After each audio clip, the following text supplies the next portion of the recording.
মই এগৰাকী বিধৱা আৰু মই বিচাৰিছিলোঁ মোৰ দেউৰে মোক বিয়া কৰাওক। কিন্তু মোৰ শাহুৱে মোৰ দেউৰৰ বিয়া ঠিক কৰি দিছিল এজনী অন্ধ ভিক্ষাৰী ছোৱালীৰ লগত। মোৰ দেউৰ আমেৰিকাৰ পৰা ডাক্তৰ ডিগ্ৰী লৈ আহিছিল আৰু মই নিশ্চিত আছিলোঁ যে সেই ভিক্ষাৰীজনীক দেখি সি তাইক বিয়া নকৰে। কিন্তু সি আনন্দৰে পত্নীৰ হাতত ধৰি কোঠালৈ লৈ গ'ল। ৰাতি গাখীৰ দিয়াৰ অজুহাতত তেওঁ ৰুমলৈ যাওঁতে দেউৰক দেখি জোৰেৰে চিঞৰিলোঁ, কাৰণ মোৰ বিয়াৰ মাত্ৰ 6 মাহ পিছতেই মোৰ স্বামীৰ মৃত্যু হ'ল।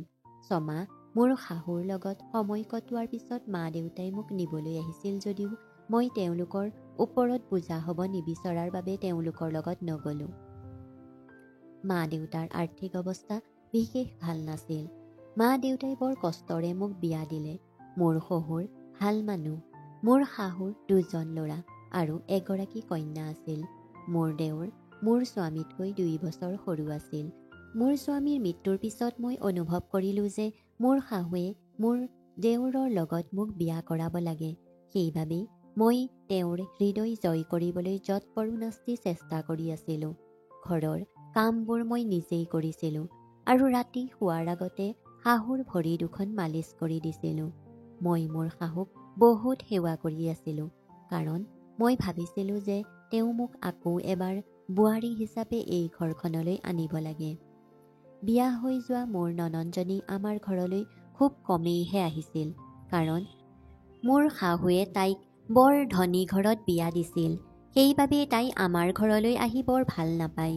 তাইৰ ঘৰত একোৰে অভাৱ নাছিল আৰু তাত তাই বৰ সুখী আছিল। কিন্তু আমাৰ ঘৰলৈ আহিলে মই তাইক বহুত আদৰ সন্মান কৰিছিলোঁ। মই প্ৰতিদিনে তাইৰ প্ৰিয় খাদ্য ৰান্ধি দিছিলোঁ আৰু লগতে সিহঁতৰ ল'ৰা ছোৱালীক বহুত মৰম কৰিছিলোঁ। ইয়াৰ বাবেই মোৰ শাহুৱে মোৰ লগত সদায় সুখী আছিল আৰু বিনিময়ত মোক বহু আশীৰ্বাদ দিছিল। তেওঁ কৈছিল যে মই ভগৱানক প্ৰাৰ্থনা কৰোঁ যাতে মোৰ দ্বিতীয় বোৱাৰীও তোমাৰ দৰে ভাল হয়। তুমি মোৰ বাবে মোৰ ছোৱালীৰ দৰে। কোনো ছোৱালীয়ে মোক তোমাৰ দৰে ভাল সেৱা নকৰে। মই মোৰ শাহুৰ মন জয় কৰিবলৈ যিকোনো কামেই কৰিছিলোঁ, কাৰণ আমাৰ ঘৰখন তেওঁৰ ইচ্ছামতেই চলে।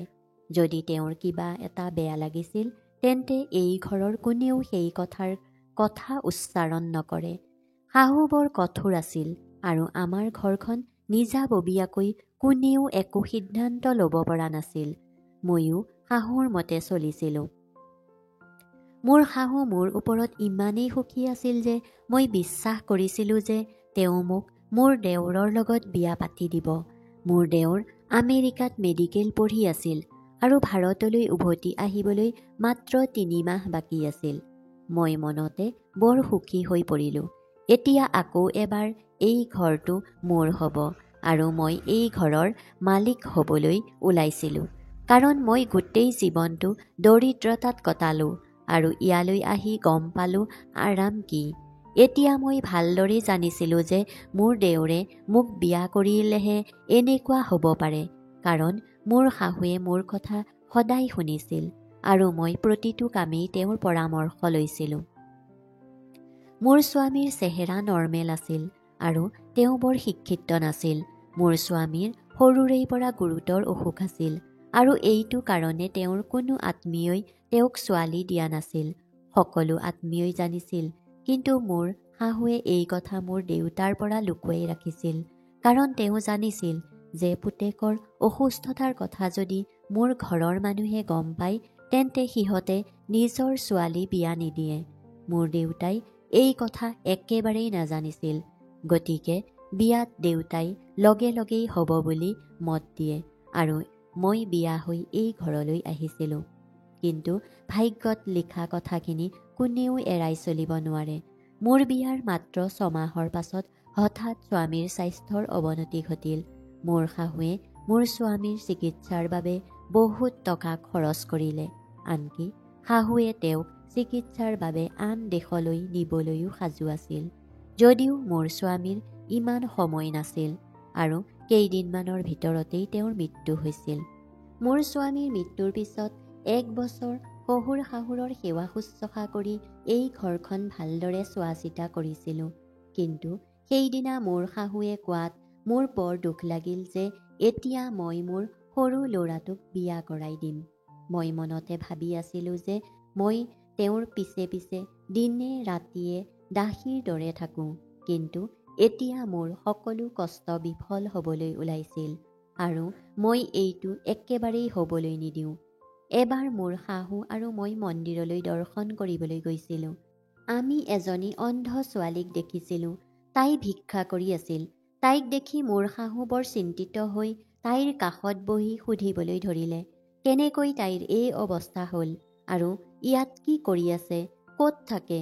ছোৱালীজনীক মোৰ শাহুৱে আগৰে পৰা চিনি পোৱাৰ দৰে কথা পাতি আছিল।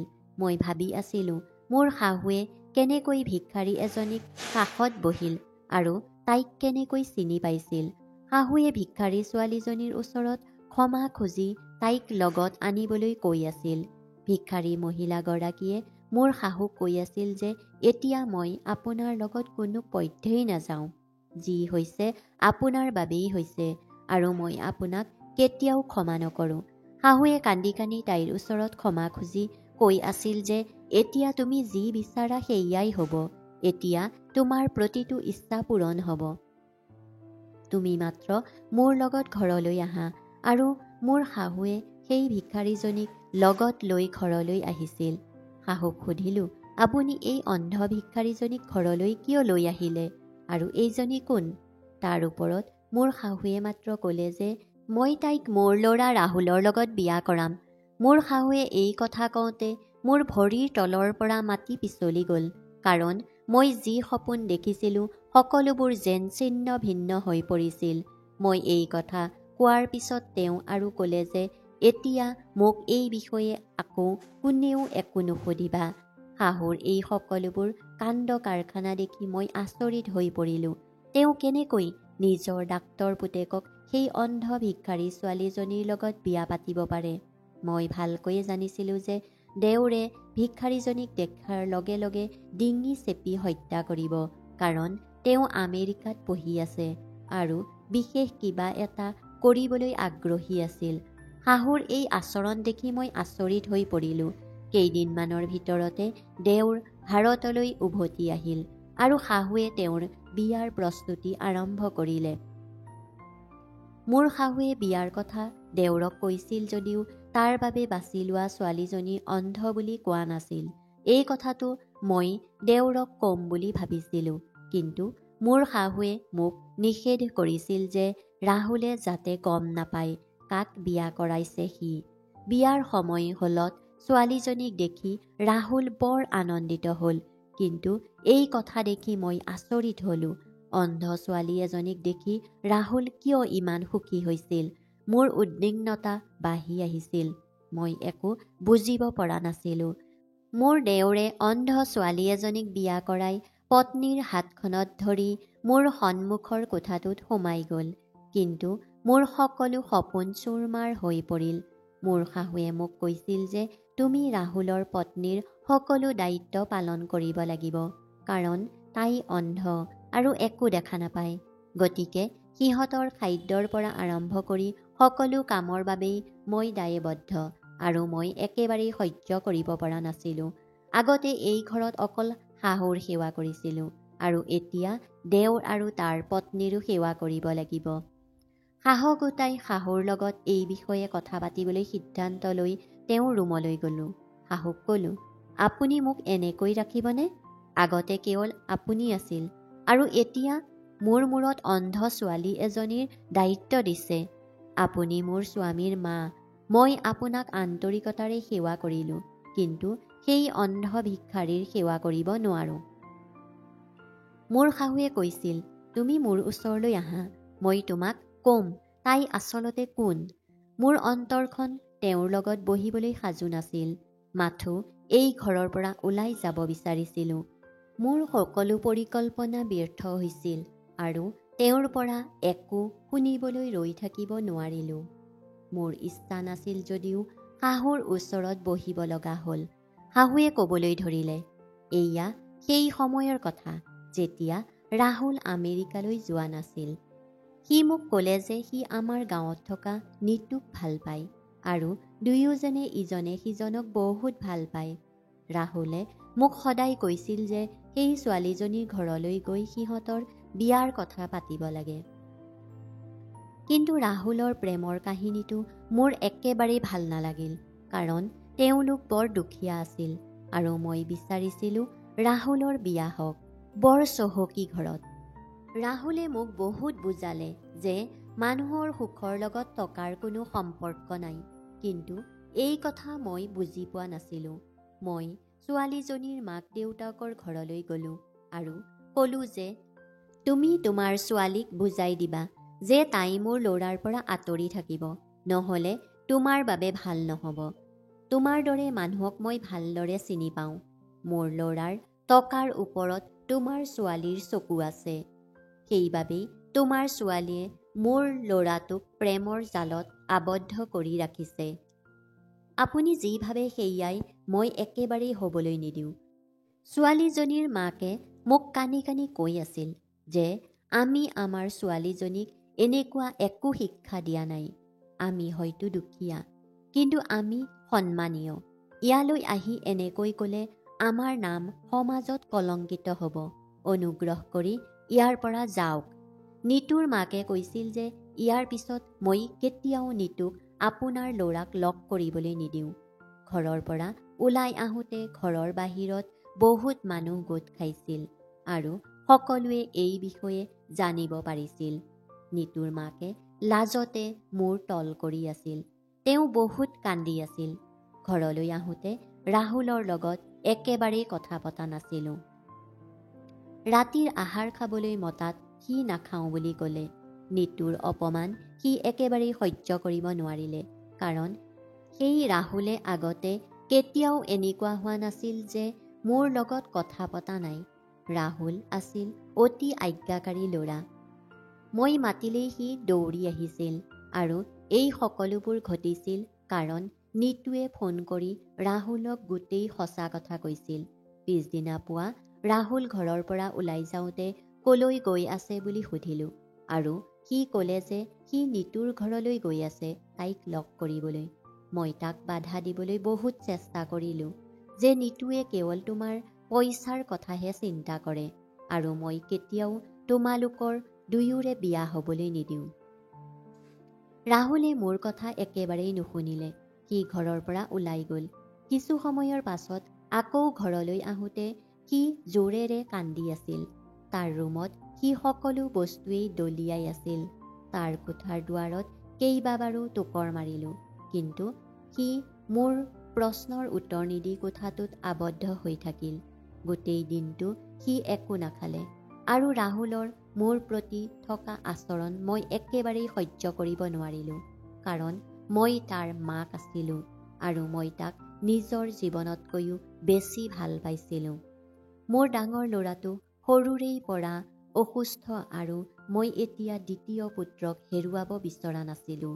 নিতু আৰু তাইৰ পৰিয়ালটোক এই গাঁৱৰ পৰা উলিয়াই পঠিয়াবলৈ মই যিকোনো কামেই কৰিব বিচাৰিছিলোঁ, কাৰণ মই ভাবিছিলোঁ যে যদি তাইক নেদেখে ৰাহুলে তাইক পাহৰি যাব আৰু সকলো ঠিক হৈ যাব। সেইদিনা ৰাহুলে নিজৰ ৰুমত আবদ্ধ কৰি ৰাখিলে আৰু মই নিতুৰ ঘৰলৈ গ'লোঁ। মই নিতুৰ মাক দেউতাকক ক'লোঁ যে আপুনি এই গাঁওখন এৰি যাওক। বিনিময়ত মই আপোনালোকক যিমান টকা বিচাৰে সিমান টকা দিবলৈ সাজু। মাত্ৰ নিতুক কওক মোৰ ল'ৰাটোৰ জীৱনটো এৰি যাবলৈ। তেতিয়া নিতুৱে ৰুমৰ পৰা ওলাই আহি ক'লে, চিন্তা নকৰিব, মই আপোনাৰ ল'ৰাটোক আৰু কেতিয়াও দেখা নাপাম। আজিও সি মোক লগ কৰিবলৈ আমাৰ ঘৰলৈ আহিছিল আৰু মই তাৰ লগত সকলো সম্পৰ্ক শেষ কৰি দিলোঁ আৰু আপোনাৰ টকা আমাক নালাগে। আমি ইতিমধ্যে এই গাঁওখন এৰি যোৱাৰ সিদ্ধান্ত লৈছোঁ। আপুনি আপোনাৰ পুতেকক বুজাই দিব যাতে সি আমাৰ পিছে পিছে নাযায়। সি মোক সদায় কৈছিল যে যদি মই বিয়া কৰোঁ তেন্তে কেৱল তোমাক, কিন্তু মই তেওঁক কৈছিলোঁ যে মই তোমাৰ লগত বিয়া হ'ব নোৱাৰোঁ, কাৰণ মই জানিছিলোঁ যে আপুনি কেতিয়াও তেনেকুৱা হ'বলৈ নিদিয়ে, কাৰণ আপুনি আপোনাৰ সন্তানৰ সুখতকৈ আপোনাৰ ধন আৰু ইয়াৰ লগত অহা বিলাসিতাক বেছি মূল্য দিয়ে। আপুনি আপোনাৰ ল'ৰাৰ সুখৰ কথা চিন্তা নকৰে আৰু আপোনাৰ ল'ৰাটোৱে মোক সদায় কৈছিল যে মাক বুজাই দিয়াটো মোৰ দায়িত্ব। মাৰ বাবে চিন্তা নকৰিবা, তেওঁ মোৰ মা আৰু মোক কিহে সুখী কৰে তেওঁ নিশ্চয় বুজিব। নিতুৱে ক'লে, মই ভাবোঁ এই সকলোবোৰ ৰাহুলৰ ভুল বুজাবুজি আছিল যে মাকে কেৱল পুতেকৰ সুখ বিচাৰে। সেই সময়ত মই নিতুক কৈছিলোঁ, তুমি মোক একো বুজাই দিব নালাগে। অতি সোনকালে এই চহৰখন এৰি যোৱা। ঘৰলৈ আহোঁতে ৰাহুলে কান্দি কান্দি অসুস্থ হৈ পৰিছিল। মই ভাবিছিলোঁ এই সকলোবোৰ কেইদিনমান চলি থাকিব আৰু তাৰ পিছত নিতুৰ কথা পাহৰি যাব। কিন্তু একো নহ'ল। দিনক দিনে ৰাহুলৰ স্বাস্থ্যৰ অৱনতি ঘটিছিল। সি সকলো খোৱা বোৱা বাদ দিছিল। একদিন সি অচেতন হৈ পৰিল আৰু কেৱল নিতুৰ নামহে লৈ আছিল। মই বুজিলোঁ যে যদি মই নিতুক ৰাহুলৰ লগত বিয়া কৰাই দিলোহেঁতেন তেতিয়া ভাল হ'লহেঁতেন। অন্ততঃ মোৰ ল'ৰাটোৰ এই অৱস্থা নহ'লহেঁতেন। সেইদিনা ৰাহুলক হস্পিটেলত ভৰ্তি কৰা হ'ল। চেতনা পাওঁতে সি কান্দি কান্দি কৈ আছিল, মা, মই নিতুৰ ওচৰলৈ যাব বিচাৰোঁ। যি কৰে কৰক, কিন্তু এবাৰ লগ পাবলৈ দিয়ক। তাই মোক লগ কৰিব নিবিচাৰে। আনকি এবাৰ লগ কৰিবলৈ গৈছিলোঁ, কিন্তু মোৰ লগত তাই সকলো সম্পৰ্ক ভাঙি পেলালে। তাই মোক লগ কৰিবলৈ অস্বীকাৰ কৰিছিল। ৰাহুলে গম পোৱা নাছিল যে মই তাইক এই গাঁৱৰ পৰা বাহিৰ কৰি দিলোঁ। ৰাহুলে সেইদিনা কৈ আছিল, যিদিনা সি নিতুক লগ কৰিবলৈ গৈছিল আৰু সেইদিনা ৰাতি সিহঁতে গাঁৱৰ পৰা ওলাই গৈছিল। মই ৰাহুলক বুজাই দিলোঁ যে প্ৰথমে তুমি ভাল হোৱা। তুমি ভাল হোৱাৰ পিছত মই লগে লগেই নিতুৰ ঘৰলৈ যাম। মই তোমাক প্ৰতিশ্ৰুতি দিছোঁ যে মই তোমাক কেৱল নিতুৰ লগত বিয়া কৰাই দিম। মোৰ কথা শুনি ৰাহুল বৰ সুখী হৈ পৰিল। আমি মেডিকেলৰ পৰা ঘৰলৈ আহোঁতে ৰাহুলে নিতুক তাইৰ ঘৰত লগ কৰিবলৈ গ'ল। কিন্তু ঘৰলৈ আহোঁতে সি বৰ বিচলিত হৈ পৰিল। ৰাহুলে মোক ক'লে যে মা, এতিয়া তুমি মোক নিতুৰ লগত বিয়া কৰাবলৈ সাজু হৈছা, কিন্তু এই গাঁওখনৰ পৰা নিতু আৰু তাইৰ পৰিয়ালটো ক'ৰবালৈ গুচি গ'ল নাজানো। তাইৰ নম্বৰটো ছুইচ অফ হৈ আছে। এতিয়া মই তাইক ক'ত পাম? অঞ্চলটোৰ সকলোকে সুধিলোঁ, যদিও কোনেও একো গম পোৱা নাই সিহঁতে ক'লৈ গৈছে।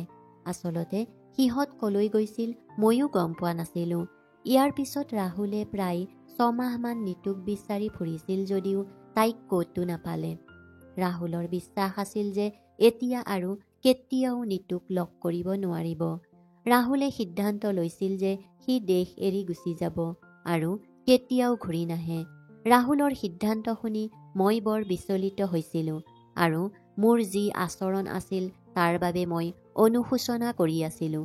কিয় এনে কৰিলোঁ? ৰাহুলক নিতুৰ লগত বিয়া কৰাই দিয়া হ'লে অন্ততঃ মোৰ ল'ৰাটো মোৰ চকুৰ সন্মুখত থাকিলহেঁতেন আৰু সি কেতিয়াও এই সিদ্ধান্ত নল'লেহেঁতেন। মই ৰাহুলক পতিয়ন নিয়াবলৈ আৰু বাধা দিবলৈ বহুত চেষ্টা কৰিলোঁ, কিন্তু সি মোৰ কথাত একমত নহ'ল। সি মোক কৈছিল যে মই ইয়াত নিতুৰ অবিহনে একেবাৰেই থাকিব নোৱাৰোঁ। ইয়াত থাকি নিতুক সদায় মনত ৰাখিম। মোৰ বাবে এতিয়া জীয়াই থকাটো বৰ কঠিন হৈ পৰিছিল। ৰাহুলে বহুত কান্দিছিল আৰু মই মোৰ আচৰণৰ বাবে অনুশোচনা কৰি আছিলোঁ। মোৰ জেদৰ বাবেই মই মোৰ ল'ৰাৰ জীৱনটো নষ্ট কৰি পেলাইছিলোঁ। ৰাহুলক নিতুৰ লগত বিয়া কৰাই দিয়া হ'লে আজি কিমান সুখী হ'লহেঁতেন। মোৰ ল'ৰাৰ এই অৱস্থাৰ বাবে মই নিজকে দোষ দি আছিলোঁ। ইয়াৰ পিছত ৰাহুল আমেৰিকালৈ গ'ল আৰু মই নিতুক বিচাৰিবলৈ আৰম্ভ কৰিলোঁ। মই নিতুৰ সকলো আত্মীয়ক কৈছিলোঁ যে ক'ৰবাত নিতুক বিচাৰি পালে মোক জনাব। কিন্তু আশ্চৰ্যজনক কথাটো হ'ল যে সেই মানুহবোৰেও নিতুহঁতৰ ঘৰৰ মানুহবোৰ ক'লৈ গ'ল গম পোৱা নাছিল। মই প্ৰতিদিনে মন্দিৰলৈ গৈ ভগৱানৰ ওচৰত প্ৰাৰ্থনা কৰিছিলোঁ। মই প্ৰাৰ্থনা কৰিছিলোঁ যে নিতুক অতি সোনকালেই মোৰ দ্বাৰা বিচাৰি পাওক, যাতে মই মোৰ ল'ৰাৰ সুখ ঘূৰাই আনিব পাৰোঁ। ভগৱানে মোৰ প্ৰাৰ্থনা শুনিলে আৰু মন্দিৰৰ বাহিৰত আমাক লগ পালে। নিতুৱে আমাক মন্দিৰৰ বাহিৰত পাইছিল। মই বৰ সুখী হৈ তাইক মোৰ ঘৰলৈ লৈ আহিলোঁ। নিতুৱে মোক কৈছিল যে যিদিনা ৰাতি সিহঁতে চহৰ এৰি গৈছিল ঠিক সেই নিশাই তেওঁৰ লগত এক ভয়ংকৰ দুৰ্ঘটনা সংঘটিত হ'ল। য'ত তাইৰ মাক দেউতাকৰ মৃত্যু হৈছিল আৰু নীতুৱে দৃষ্টিশক্তি হেৰুৱাই পেলাইছিল। তেওঁৰ পৰাই এই কথা শুনি মই বহুত কান্দিলোঁ, কাৰণ মোৰ ভাবি এইবোৰ সিহঁতৰ লগত ঘটিছিল। যদি মই সিহঁতক এই গাঁওখনৰ পৰা যাবলৈ নকলোহেঁতেন, ইমান ডাঙৰ দুৰ্ঘটনা নহ'লহেঁতেন।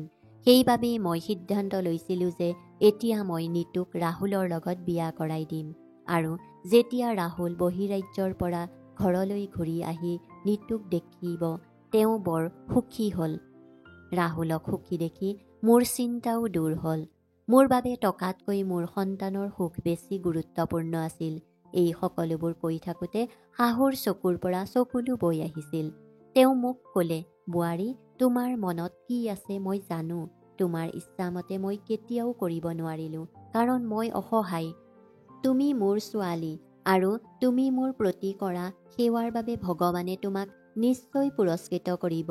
ইচ্ছা কৰিলে মই তোমাৰ বাবে ভাল ল'ৰা বিচাৰি ধনী ঘৰত বিয়া পাতি দিম। কিন্তু ৰাহুলৰ সুখ কেৱল নীতুৰ মাজত আছিল। তোমাৰ লগত সি কেতিয়াও সুখী হ'ব নোৱাৰিলে হয়। মই সম্পত্তিৰ দুটা ভাগত ভাগ কৰিম। এটা অংশ তোমাৰ আৰু আনটো অংশ ৰাহুলৰ। আৰু তাৰ পিছত যদি তুমি তোমাৰ জীৱনৰ আন কোনো সিদ্ধান্ত ল'ব বিচাৰা, তেন্তে মই তোমাৰ লগত আছোঁ। শাহুৱে এই কথা কোৱা শুনি শাহুক মই যি ভাবি আছিলোঁ সেয়া সম্পূৰ্ণ ভুল বুলি ভাবি বৰ দুখ লাগিল। মোৰ মনত টকাৰ লোভ কিমান বাঢ়ি গৈছিল। টকাৰ আগত পৰিয়ালৰ মৰম চেনেহো দেখা নাপালোঁ। তেওঁ সিদ্ধান্ত লোৱা হ'লে পুতেকৰ মৃত্যুৰ পিছত মোক ঘৰলৈ পঠিয়াই দিব পাৰিলেহেঁতেন, কিন্তু তেনেকুৱা একো নকৰিলে। মোৰ শাহুৱে মোক তেওঁৰ নিজৰ ছোৱালীৰ দৰে ৰাখিছিল। সেই সময়ত মই শাহুক কৈছিলোঁ যে মই আপোনাক এৰি কলৈকো নাযাওঁ। এই ঘৰখনত যিমান সুখ আৰু শান্তি পাইছোঁ, সিমান সুখ আৰু সন্তুষ্টি কেতিয়াও পোৱা নাই। শাহুৱে মোৰ কথা শুনি মোক সাবটি ধৰি ক'লে, তুমি মোৰ বোৱাৰী নহয়, তুমি মোৰ ছোৱালী। এই কথা শুনাৰ পিছত তুমি মোৰ ছোৱালী। এই কথা শুনি মোৰ বৰ সুখী অনুভৱ হ'ল। শাহুক ক'লোঁ, মই ৰাহুল আৰু নীতুক তেওঁলোকৰ ৰুমত খাদ্য আনি দিম। সেইবোৰৰ বাবে আপুনি চিন্তা নকৰিব। মই নীতুৰ যত্ন ল'ম। তাই মোৰ ভনীৰ দৰে।